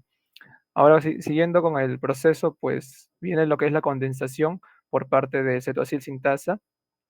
Esos son 2 carbonos, se juntan en un grupo, en un residuo SH, y se forma ese complejito, que ahí tiene su nombre arriba, con 4 carbonos, ¿no? Grupo alfa y un grupo beta. Y lo importante de acá es que se va a liberar el CO2 en este proceso de condensación, ¿no? Con esta enzima. Siguiendo No es por la grupo reducción. alfa y no es grupo beta, es carbono alfa y carbono beta. Sí, perdón, carbono alfa y carbono beta. Usen bien los que están en un curso de bioquímica, usen bien los nombres, por favor, porque ahí empiezan los problemas. ¿Ya? Ujú. Y continuando con el proceso, la reducción con la enzima cetosil reductasa, y aquí lo que es relevante es ese NADP reducido, se va a usar, va a salir como NADP en su forma oxidada. ¿Y de dónde proviene este NADPH? Del ciclo de las pentosas, ¿no? De ese proceso. Y pues da parte a todo a este complejo, ¿sí? ¿Y cuál es lo común acá? Es que se forma ese grupo hidroxilo, el OH, ¿no? En ese carbono beta que había mencionado antes. Luego pasamos a la fase de deshidratación por parte de la enzima hidroxiacil deshidratasa, y como dice su mismo nombre, acá se va a perder un agua y por lo tanto el grupo hidroxilo ya no va a existir, y por su parte va a formarse lo que es un enlace doble entre esos dos carbonos. Siguiendo por la otra reducción, en este caso se usa la enzima enoil reductasa, y de la misma forma se usa el NADPH y se libera NADP en su forma oxidada. Y acá lo que va a hacer es que su nombre dice no reducir, y por lo tanto el enlace doble ya no va a estar y va a ser un enlace simple, ¿no? Estar saturado. Y ahora, esto hay que saber diferenciarlo en dos tipos de síntesis, que primero es la de novo, que es lo que se está realizando aquí, y luego es lo de la elongación, con la finalidad de promover lo que es el palmitato, ¿no? Que es ese ácido graso de 16 carbonos, y a partir de esto, como se había mencionado previamente, en la beta oxidación, o se puede elongar a otros ácidos grasos, o se puede desaturar, ¿no? A otros ácidos grasos de menor cantidad de carbono. Y ahí pues vuelve, es como un ciclo, ¿no? Es cíclico, y se forma lo que es igual con el malonil CoA, y se forma el mismo complejo, y así sigue, ¿no? Dependiendo del ácido graso que se quiera obtener. Cuando dice que se puede elongar o se puede desaturar, ¿a qué se refiere? La elongación es cuando a partir del palmitato se forma ácidos grasos de mayor cantidad de carbonos por ¿Y el medio así, desaturar? y desaturar es lo contrario, que eso es lo que No, sucede no, ¿alguien sabe qué cosa es desaturar? Sí, David.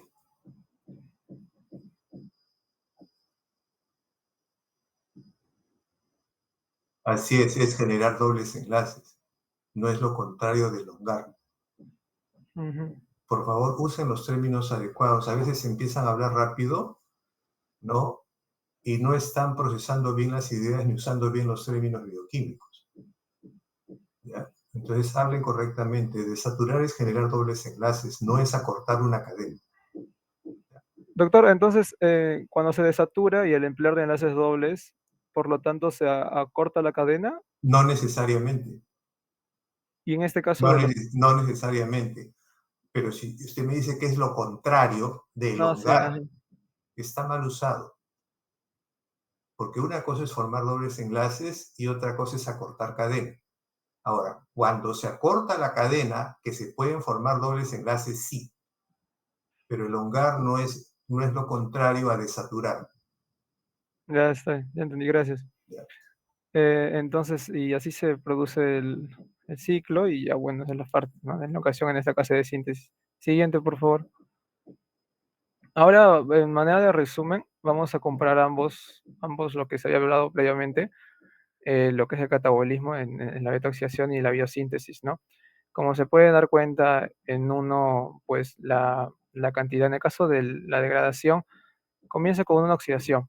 Entonces, esto lo que va a hacer es formar dobles enlaces entre carbonos alfa y beta, mientras que en el otro caso no se comienza con una oxidación, sino lo contrario, que es la reducción, ¿no?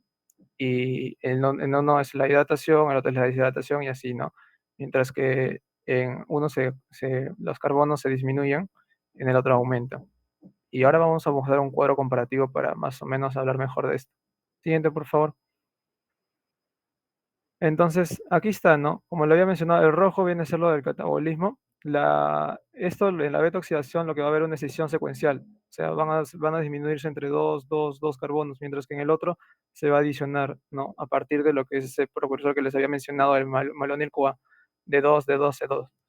Mientras que en el catabolismo desde el extremo, se va a dar desde el extremo carboxilo, es decir, que la fragmentación va a ocurrir en el extremo carboxilo, en el otro va a ser, o sea, por el extremo carboxilo. ¿Esto qué quiere decir? Que es una similitud, o sea, también es similar, ¿no? Estamos comparando. En uno se libera el acetil-CoA, ¿no? Y en el otro, pues, como se pueden dar cuenta, usa el acetil-CoA. y así, ¿no? Mientras que en el uno se oxida lo que es el carbono beta, en el otro se va a reducir. Y ahí lo importante es lo de abajo, ¿no? O sea, esos dos intermediarios cofactores que se usan en la beta oxidación, que es el FAT y el NAT, que se actúan como aceptores de electrones durante la oxidación. En el otro caso va a ser el NADP, como lo habíamos visto. Y bueno, una característica importante es que en todo momento ese tioéster con la coenzima, ¿qué quiere decir? Que los ácidos grasos están activados en esa forma de acetil-CoA. Y en el otro caso, pues, al igual que en la degradación, esas moléculas están activadas. O sea, ¿qué quiere decir esto? Que los ácidos grasos se mantienen unidos, ¿no? Gracias a esa enzima, ¿no? Que es el ácido graso sintasa, que se había mencionado por mi compañera Fati. Y ya, eso sería todo. Gracias. Ya, continuamos, por favor. Bueno, ahora yo continúo. Vamos a empezar con el metabolismo de acilgliceroles y los esfingolípidos. Se comienza nombrando las principales funciones de estos componentes. En el caso de los triacilgliceroles, serían los principales lípidos que vamos a tener de almacenamiento de energía. Y en lo que respecta a fosfogliceroles, como la esfingomielina y los glucoesfingolípidos, estos van a estar relacionados a funciones estructurales y a otras funciones especializadas de señalización. Y estos triacilgliceroles y algunos fosfolípidos se sintetizan por medio de la acilación progresiva de glicerol 3-fosfato, que lo vamos a ver también más adelante en las imágenes.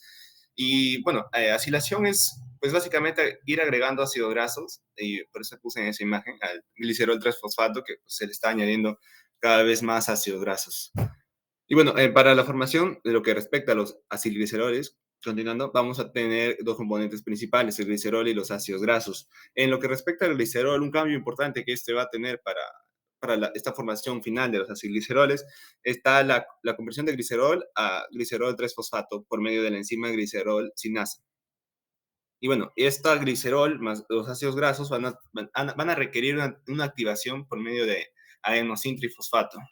Y bueno, vamos a ver en el caso de, que esta glicerol sinasa tenía el rol importante de convertir glicerol en glicerol 3-fosfato, y si es que hay una deficiencia de esta enzima glicerol sinasa, que, como lo vemos en el caso del músculo, en el tejido adiposo, donde vemos que esta concentración enzimática es baja, vamos a tener una vía alterna. Es como que vamos a tener una vía que va a compensar esta falta de esta enzima glicerol sinasa, donde la dihidroxiacetona fosfato, la cual va a provenir de la glucosa, se va a convertir esa glicerol 3-fosfato por medio de una enzima, la glicerol 3-fosfato deshidrogenasa.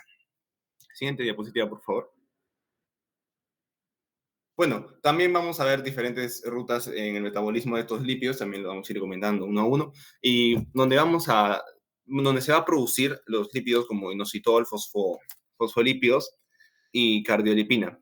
En la membrana interna mitocondrial, la cardiolipina, y los fosfolípidos en la membrana plasmática celular.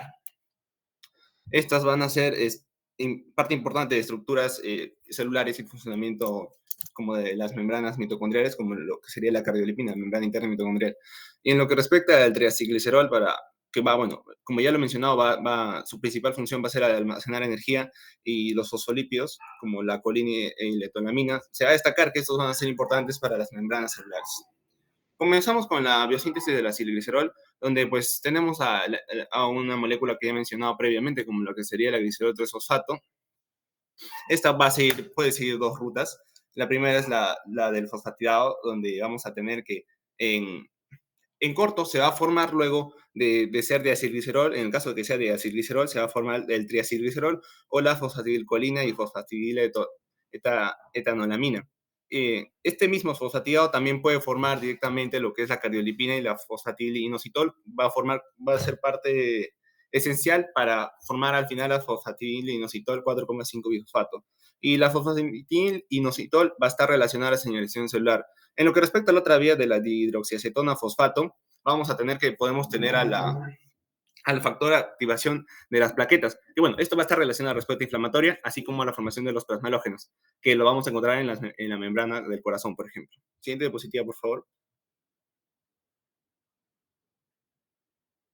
Ok, vamos a ver ahora la biosíntesis de los triacilgliceroles en dos vías. Primera, la vía de los monacilgliceroles, que es el número 1, y el número 2 que acá se puede percibir es la vía del glicerol fosfato.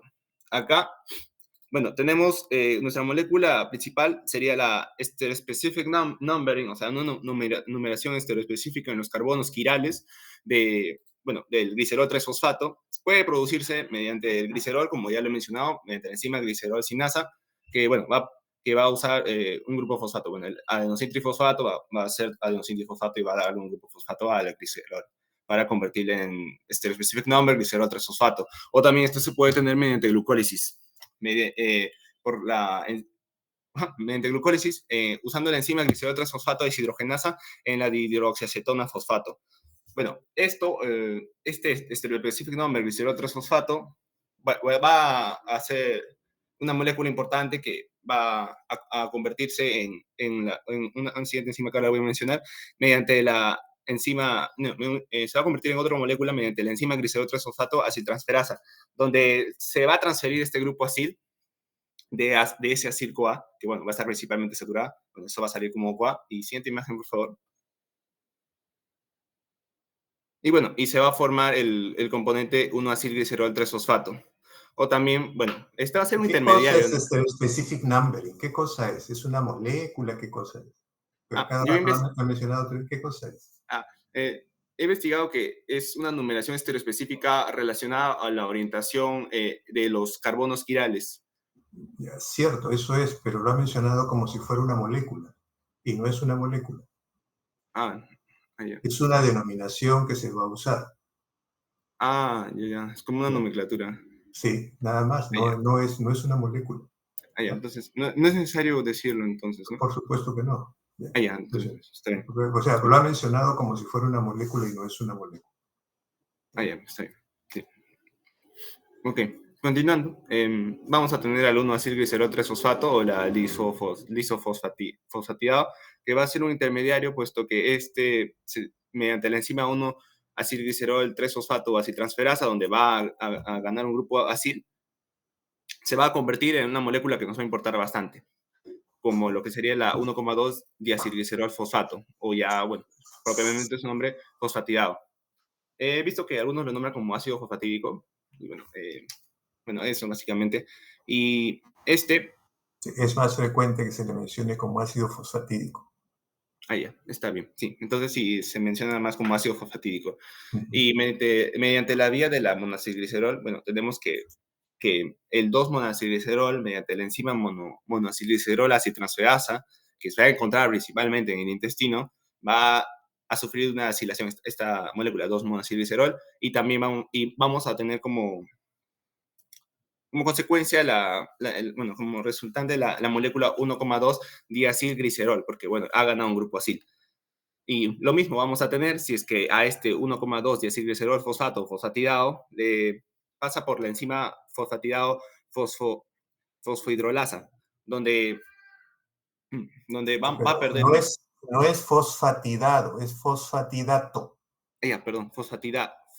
Uno es el ácido fosfatídico, que es en su forma ácida, y el fosfatidato es en su forma de sal.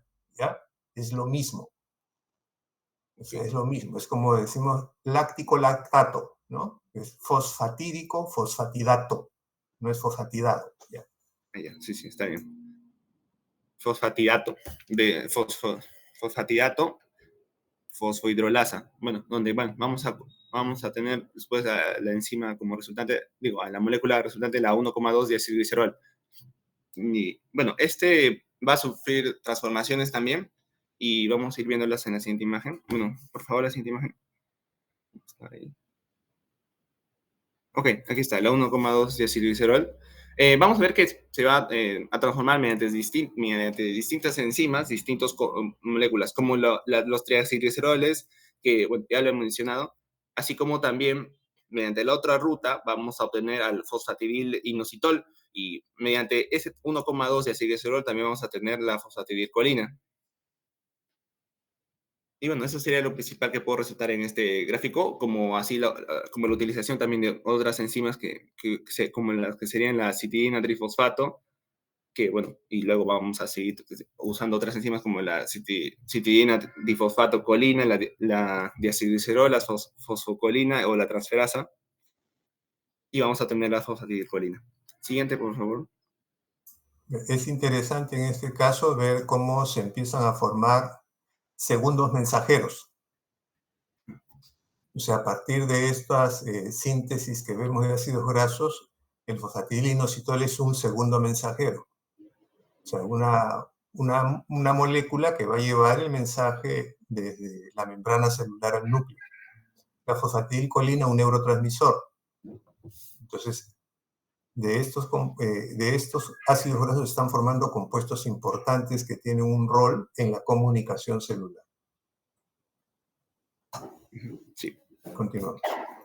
Sí, doctor. Ahora vamos a ver la formación de la biosíntesis de la cardiolipina, donde tenemos que la molécula citidina difosfato diacilglicerol va a combinarse con la glicerol 3-fosfato, y este va a liberar una citidina monosfosfato, puesto que le da el grupo, le da un fosfato, y vamos a tener como resultado a la fosfatidilglicerol fosfato, que luego se le va a agregar agua y va a perder un grupo fosfato a esta molécula, y va a resultar en una fosfatidilglicerol. Y esta también va a recibir un grupo fosfato. Sí, va a recibir un grupo fosfato y vamos a tener finalmente la obtención de la cardiolipina, o también su otro nombre, disfosfatidilglicerol. Y bueno, en lo que respecta a los fosfolípidos, esto es algo muy importante, también como ya lo estábamos mencionando, vamos a tener la acción hidrolítica de estas fosfolipasas, donde vamos a resaltar las fosfolipasas C, D y la fosfolipasa A2, que van a estar relacionadas en la señalización celular. Y bueno, acá lo que este gráfico nos menciona también es que en esta misma molécula vamos a tener que en diferentes posiciones donde actúen estas enzimas vamos a obtener diferentes resultados. Puesto que la fosfolipasa C o la fosfolipasa D no actúan en una misma parte de una molécula, sino en distintas partes. Siguiente, por favor. Bueno, ahora vamos a continuar hablando de esta acción hidrolítica por las fosfolipasas, donde se resalta que la fosfolipasa 2 se encuentra en el veneno de la serpiente o el líquido pancreático. En lo que respecta a la fosfolipasa C, se menciona que está relacionada a la acción toxigénica de las bacterias, y en la fosfolipasa D, en la traducción de señales en los mamíferos, como también ya lo he estado mencionando. Bueno, vamos a tener luego que para tener heterofosfolípidos vamos a partir de una molécula como la cual sería la hidroxiacetona fosfato. Y los heterofosfolípidos más importantes y los que voy a ir mencionando en las imágenes siguientes van a ser los plasmalógenos y el factor activador de las plaquetas. Lo que respecta a los plasmalógenos, estas van a ser gran parte, va a ser un importante componente de los fosfolípidos en las mitocondrias, y se van a formar por desaturación del derivado 3-fosfoetanolamina de su mismo tipo. Y el factor activador de las plaquetas, o también su otro nombre, el 1-arquil 2-acetil SN-glicerol 3-fosfocolina, vamos a tener que este va a ser formado a partir del derivado 3-fosfocolina. Y esto se va a encontrar en muchas células de otros tejidos y va a ayudar a la agregación plaquetaria a concentraciones de apenas 10 a 11 moles por litro. También va a tener propiedades hipotensivas y ulcerogénicas, relacionadas a la inflamación principalmente. Siguiente diapositiva, por favor. Retrocedemos un ratito, por favor. Allá. Dice allí, su compañero menciona la fosfolipasa 2 se encuentra en el líquido pancreático y el veneno de la serpiente, así como en muchos tipos de células. ¿Qué le dice eso Klinder?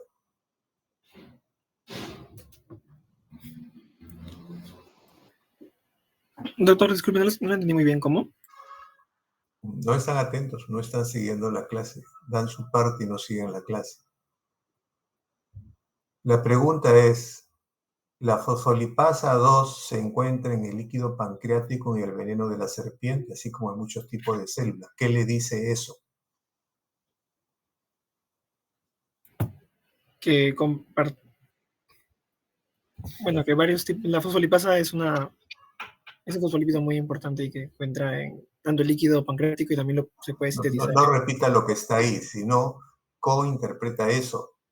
No se repite, lo sigo leyendo yo mejor, ¿no? Que no solamente se puede, o sea, que no solamente se sintetiza en lo que es en Claro, los humanos, sino también ¿quién puede ir más allá de eso, de lo que es evidente? Cintia, ¿qué dice? Yo puedo interpretar que la fosfolipasa, dependiendo del organismo donde se encuentre, va a cumplir función diferente, ¿no? En este caso, en caso de la serpiente, pues ayudaría más a lo que es la función tóxica y en caso del humano en la función digestiva. Eso es lo que puedo interpretar. ¿Quién puede interpretar esto? Pues que la serpiente, como tiene la fosfolipasa A2 en el líquido pancreático o en su veneno, pues esto demuestra pues, la capacidad de destrucción de las células, pues de la membrana celular, cuando una... Bueno, va mejor. ¿Alguien serpiente, más? pues, ¿Alguien más? que lo usa como factor de virulencia el veneno de la serpiente, o también puede ser diferentes tipos de ¿Cuál es la bacterias. actividad de la fosfolipasa? Porque Cintia nos ha dicho que dependiendo de dónde se encuentre, que tiene una función diferente. ¿Cuál es la función de la fosfolipasa? Destruir los fosfolípidos. No es destruir, es degradar fosfolípidos. Degradar fosfolípidos. Es degradar fosfolípidos. Y donde se encuentre es lo que va a hacer, ese es su rol. Sí. Es una enzima cuya acción es degradar fosfolípidos. La tenga quien la tenga. ¿Cuál será la diferencia entonces, ¿no? De si la acción es la misma, ¿no? ¿Qué pasa con la fosfolipasa 2 que está en nuestras células, en nuestras membranas lipídicas, ¿no? ¿Y qué pasa con la fosfolipasa A2 de las serpientes que lo usan como veneno?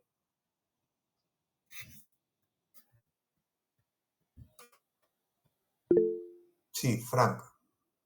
Doctor, me parece que, claro, como dice, ¿no? La fosfolipasa tiene una versatilidad en sus funciones y su propia definición es Repito, no hay versatilidad en la función, la acción es la misma, degradar lípidos. ya bueno, entonces me imagino que como el veneno de la serpiente actúa tanto en el cuerpo cuando te muerde, ¿no? Propiamente entonces yo creo que produce, o sea, deteriora lo que son los fosfolípidos de las membranas Eso es lo que celulares. va a hacer, ciertamente, eso es lo que va a hacer. O sea, es la misma proteína, es la misma enzima. Lo que pasa es que nuestra fosfolipasa, su producción está totalmente regulada por el organismo. Va a actuar cuando se necesita que se produzca alguna molécula. Ejemplo, yo necesito que mi fosfolipasa, la célula dice, necesito producir prostaglandinas, tromboxanos, leucotrienos ahora. Entonces activa su fosfolipasa 2 para que actúe sobre el ácido araquidónico y se produzca la cantidad de prostaglandinas, tromboxanos, leucotrienos que necesita en ese momento. Pero en el momento que la serpiente te muerde y te deja la fosfolipasa 2, no es un momento en que tú necesitas eso. La acción va a ser la misma, solo que se va a provocar una gran respuesta inflamatoria por la gran cantidad de fosfolipasa que en esos momentos la serpiente te coloca y que tú no necesitas. Pero no es que tenga diferentes funciones, las funciones van a ser la misma. Ya, continuamos. Ok, está bien, doctor, muchas gracias por su aporte. Ahora vamos a ver la biosíntesis de estos lípidos éter, donde, bueno, vamos a partir de nuestra molécula de hidroxiacetona fosfato, como ya lo iba mencionando. Esta va a ir ganando lo que serían acilos o colas de grasa, pero esa es una especie de cola de grasa porque luego también vamos a ver que el alquil es también una cola de grasa. Y bueno, mediante la aciltransferasa va a pasar de hidroxiacetona fosfato a 1-acil de hidroxiacetona fosfato. Luego, mediante la sintasa, este grupo acil va a ser intercambiado por un grupo alquil mediante la enzima sintasa. Y vamos a tener 1-alquil de hidroxiacetona fosfato. Luego, por la acción de la reductasa, donde el nicotina adenín dinucleótido fosfato hidrogenado va a donar hidrógenos y vamos a tener como molécula a 1-alquilglicerol 3-fosfato, y esta va a ser la molécula base para los distintos lípidos que, bueno, ya vamos a ir mencionando. Y este 1-alquilglicerol 3-fosfato, bueno, también va a recibir la acción de una enzima, la aciltransferasa, donde, bueno, vamos a tener que... Siguiente imagen, por favor. Ok, vamos a tener que esta aciltransferasa nos va a dar al 1-alquil-2-acilglicerol fosfato, puesto que pues, se transfiere el grupo acil de la acil-CoA. Y luego, por la fosfohidrolasa, una enzima que también ya hemos estado viendo, vamos a obtener a 1-alquil-2-acilglicerol. Y este de acá, bueno, se puede ir convirtiéndose en distintos componentes, como vamos a ir viéndolo. El 1-alquil-2-acilglicerol, bueno, también va a recibir acción enzimática de la citidina difosfato etanolamina, como la alquilacilglicerol o la fosfoetanolamina transferasa. Bueno, y vamos a obtener a 1-alquil-2-acilglicerol 3-fosfoetanolamina. Y finalmente, la enzima desaturasa, vamos a obtener al 1-alquenil-2-acilglicerol 3-fosfoetanolamina plasmalógeno, como ya hemos estado mencionando esta molécula. Y bueno, la otra vía del 1-alquil-2-acilglicerol va a ser mediante la citidina difosfato colina alquilacilglicerol fosfocolina transferasa.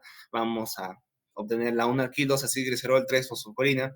Luego, mediante otra enzima también, como lo que sería la fosfolipasa 2, vamos a obtener un alquil 2-glicerol 3-fosfocolina, para finalmente, mediante la enzima acetiltransferasa, obtener al 1-alquil-2-acetilglicerol 3-fosfocolina, que va a ser el factor activador de las plaquetas. Siguiente diapositiva, por favor. Bueno, ahora vamos a mencionar a los esfingolípidos, donde estos se van a formar, bueno, van a tener como molécula base a la ceramina, y lo vamos a ir viéndolo también en las siguientes imágenes. Bueno, la ceramina es lo mismo que la N-acilesfingosina. Y vamos a tener como componente importante a la serina en el retículo endoplasmático. Y esta va a ser una molécula emisora de señales, como, bueno, segundo mensajero, que va a regular vías como la apoptosis, el ciclo celular o la diferenciación y senescencia celular. Y bueno, ¿cómo se dice? Para estructurar todo esto, vamos a tener que la ceramina se va a reaccionar con la fosfatidilcolina y nos va a formar la esfingomielina y la diacilglicerol. Y esta esfingomielina va a estar presente en las membranas de los organelos, como en lo del aparato de Golgi y en menor medida en otras membranas plasmáticas. Vuelta, compañero. Ya pasaron los 5 minutos. Los demás también tienen que exponer. Sí, disculpe, compañero, pero me asignaron 16 diapositivas. ¿Podría ir viéndolo? Sí, ese es un problema serio. Veo de que se le ha asignado a Adrián una gran cantidad de diapositivas y veo que otros han presentado pues una cuestión muy reducida. Eso no lo entiendo. No ha sido equitativa la distribución. Continúe, Adrián. Sí, está bien, doctor. Ahora vamos a ver la síntesis de la ceramina, donde, bueno, la serina va a reaccionar con la palmitil-CoA y vamos a tener a la piridoxal fosfano. Esta va a tener una molécula como el manganeso más 2, y esto va a ser catalizado mediante la enzima serina palmitoil transferasa.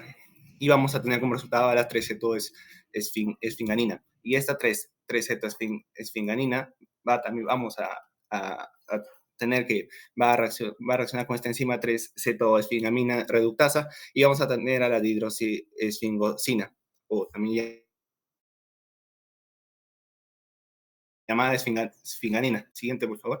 Todavía no acaba esto de la ceramida. Ceramida, no es ceramina. Y luego ceramida. Ceramida. Sí, esta ceramida.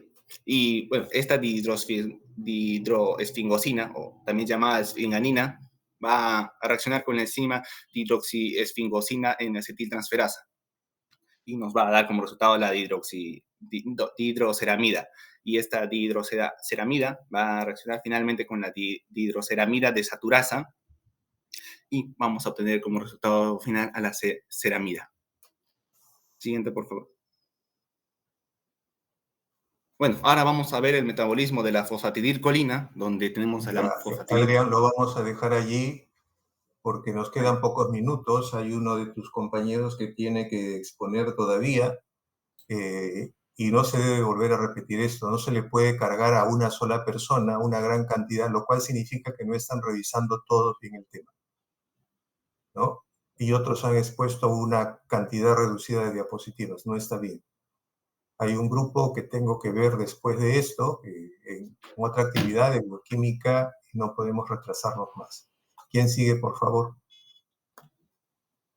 Sí, vamos a ir. Sí, doctor, buenas tardes. Pues, ok.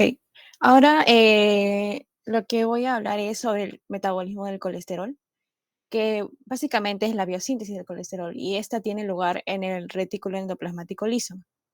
Bueno, en sí tiene lugar en todas las células, o sea, en el retículo endoplasmático liso de todas las células, aunque su capacidad es mayor en el hígado, en el intestino, en la corteza suprarrenal y también en tejidos reproductores. Bueno, la ruta de síntesis del colesterol puede dividirse en varias etapas. En primer lugar, la formación del mevalonato, que en este caso tenemos de que el ácido mevalónico proviene principalmente de la acetil-CoA. Bueno, en esta primera etapa, más que nada se basa en la conversión de acetil-CoA en ácido mevalónico o mevalonato, que es la forma ionizada y que está mayormente presente en el cuerpo humano. La acetil-CoA se puede obtener de diferentes orígenes, ya sea la oxidación de ácidos grasos de cadena larga, oxidación de aminoácidos y también, bueno, más que nada esos. Bueno, en primer lugar, esta primera reacción se basa en que 3 moléculas de acetil-CoA se combinan para formar la hidroximetilglutaryl-CoA o HMG-CoA. En este caso, es lo básico que se puede decir, pero para especificar más, se basa en que 2 moléculas de acetil-CoA se condensan, se unen para formar el acetoacetil-CoA en una reacción que es catalizada por la enzima acetoacetil-CoA tiolasa. El siguiente paso después de esto es que se introduce una tercera molécula de acetil-CoA, que forma ya el compuesto ramificado, que es el HMG-CoA o hidroximetilglutaryl-CoA, y esta vez catalizado por la HMG-CoA sintasa. Luego tenemos que la HMG-CoA reductasa convierte el HMG-CoA en mevalonato, que esta reacción consume NADPH y es el paso, o bueno, el NAD reducido, y este es el paso limitante y regulador de la síntesis del colesterol. Esta reacción también es irreversible y da mevalonato que contiene 6 átomos de carbono. Siguiente diapositiva, por favor. Bueno, acá tenemos lo de la formación del HMG-CoA mevalonato. En este caso tenemos que también, otro punto importante es que la HMG-CoA reductasa es una proteína intrínseca de la membrana del retículo endoplasmático. Todo lo que había mencionado anteriormente ocurría en el citosol. Y a partir de aquí ya como que empieza a formarse en el retículo endoplasmático, ya que esta proteína es intrínseca, pero se extiende y su sitio activo está en el citosol. Luego tenemos la conversión de mevalonato a isoprenoides activos o activados. Este proceso, como mencioné, ya tiene lugar en el retículo endoplasmático, específicamente en la membrana. El mevalonato se fosforila y pasa a ser, bueno, como vemos aquí, no sé si se ve bien, en la segunda molécula, pasa a ser mevalonato 5-fosfato a través de la enzima 1, que es la mevalonato quinasa. Y luego esta pasa a ser la 5-pirofosfomevalonato a través de la enzima número 2, que es la fosfomevalonato quinasa. Nailén, 2 minutos, ¿ya? Ok. Bueno, ya para resumir esa parte, el mevalonato, después de estos procesos, se convierte ya finalmente en isopentenil, en pirofosfato isopentanilo y dimetilalil pirofosfato, que son 2 unidades de 5 carbonos activados. Y bueno, ¿qué son los carbonos activados? Estos son, bueno, isoprenoides activados. Estos son activados porque se encuentran ya en una forma energética y también estructuralmente lista para reaccionar y formar enlaces con otros isoprenoides. Bueno, después la condensación de estos 2 isoprenoides da lo que es el geranil pirofosfato y ya este finalmente pasa a ser el farnesil pirofosfato que tiene 15 carbonos. Siguiente diapositiva, por favor. Luego ya tenemos lo que es la formación del escualeno, que como mencioné, que es formado a partir de 2 moléculas de farnesil pirofosfato. Y esto es catalizado por la enzima escualenosintasa. Y finalmente, bueno, no finalmente, el paso que continúa esto es la conversión de escualeno a lanosterol. El escualeno aquí se convierte en lanosterol a través de una serie de reacciones en las que se cicla el escualeno para formar un nucleoesteroide. Bueno, finalmente, el lanosterol sufre múltiples modificaciones, como eliminación de grupos metilos, y al final esto involucra 19 reacciones que hacen que al final ya se forme el colesterol. Siguiente diapositiva, por favor. Bien, lo vamos a dejar ahí. Definitivamente el escualeno es una molécula fundamental porque a partir de él se van a formar compuestos rígidos que van a tener que ver con la fluidez de la membrana, sea vegetal, animal o bacteriana. Entonces el beta-cistosterol, que es más o menos el equivalente del colesterol en las células vegetales, y los opanoides para las bacterias. El precursor va a ser el escualeno. Entonces, un poco para que se entienda, como hablábamos de la fosfolipasa hace un rato, los principios de la vida son los mismos para todos. Por eso la importancia de ver la bioquímica y conocer las moléculas para entender qué es lo que puede pasar, ¿no?, en una secuencia lógica y también en una secuencia ilógica cuando hay patología. Tengo que reunirme con el otro grupo y debo de empezar en punto, al igual que hemos empezado con ustedes. Que tengan buenas tardes, jóvenes. Nos vemos la próxima semana. Buenas tardes, doctor. Hasta luego, doctor. Buenas tardes, doctor. Ya, no zafen, un toque. Todos. Bueno, quiero que me Todos. toque el último. No, Oh, esperen. Adrián. Ya vas.